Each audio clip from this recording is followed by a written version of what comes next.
Welcome to another episode of iSocialTalks. I'm Brian Fanzo, known as iSocialFans on the Twitters. And today I'm coming to you with a quick iSocialTalks. I know my last couple ones have been longer. And really, if you get me starting about talking about Twitter chats like iSocialTalks episode number 14, then I'm going to talk for a while. But this question actually is perfect. It's right on what I kind of love to talk about, and I think I can hit it home pretty fast. So today's episode, as always, brought to you by Broadsuite, who I am a partner and chief digital strategist at. And the goal of this chat, as always, is to talk with you, the community, and answer your questions. So today's question came in. It's pretty easy. And actually, a quick shout out to Chris Brogan, as Chris Brogan spurred this conversation going on Facebook this week. And the question came to me after some debate on, the question came, how do you find value on Twitter? I mean, Twitter is noisy. I mean, if you're following a lot of people on Twitter, you don't have to be following a lot of people.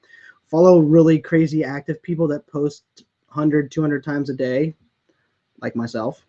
And it can be noisy, overwhelming. You kind of feel like sometimes your tweets get lost in the noise. And to me, Twitter has amazing value.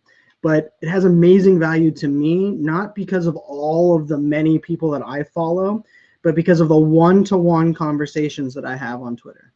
And what I mean by that is I share and engage content, but I always try to focus on, when I want to look for value, it's building relationships and having one-to-one conversations. So how do I go about having those one-to-one conversations? I use Twitter lists, my number one advice. Now, people will talk about Twitter lists, and you'll hear lots of people, oh, you have to use a list, and what does that really mean?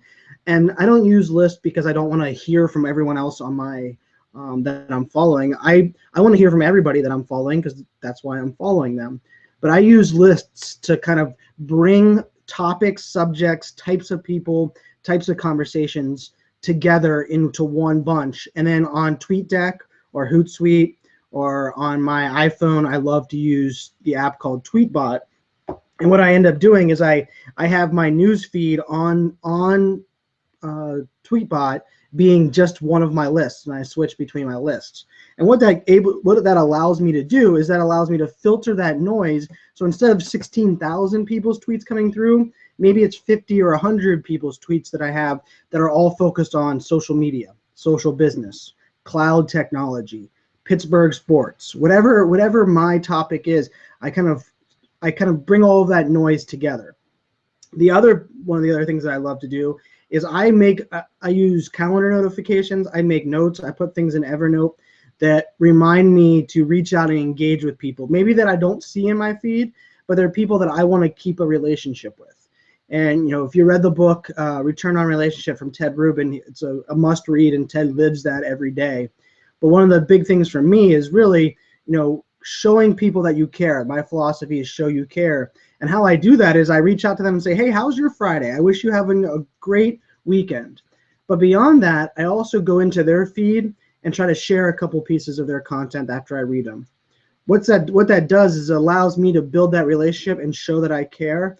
And it immediately finds value because I'm sharing their content and we're kind of building that relationship. The third tip and the last one are Twitter chats. If you hadn't listened to episode 14, I recommend after this one, go back and listen to episode 14 on why I find Twitter chats valuable. But Twitter chats are that time because there's tons of people on Twitter and there's lots of accounts and there's new people coming on every day. But who are the people you want to engage with? The ones that are active, that care, and have a similar interest. That's what Twitter chats are about. Twitter chats are that hashtag that you come together and have similar interest and you can engage and find value. A lot of my friends, mentors, leaders, even my business partner, I found and met via Twitter chats. So when someone asks you, how do you find value on Twitter? This is my advice. Use Twitter lists, show you care, and get involved in Twitter chats. Either host them, find new ones to involve or to participate in, or you can lurk in a lot of Twitter chats and find new people and start following them. So hopefully this is value for you. Please hit that subscribe button. I'd love to build my subscriber list down there. Remember, all you're doing is when you subscribe is you're getting a notification every time I post a new video. So hopefully these have been value for you guys. Keep the questions coming in. I'm going to keep doing these and keep them coming in a little bit even faster pace. I'm also going to make sure that these are uploaded into the podcast world so you can listen to the audio version, since I have a face for radio, so I don't think you have to be looking at me to find value in these iSocial talks. So hopefully you guys have a great TGIF. I'm wearing a shirt that I love because it says, do what you love what you do. Do what you can to love what you do. How you find value on Twitter. Love to hear your comments and questions on this iSocial Talks. Till the next one. Cheers.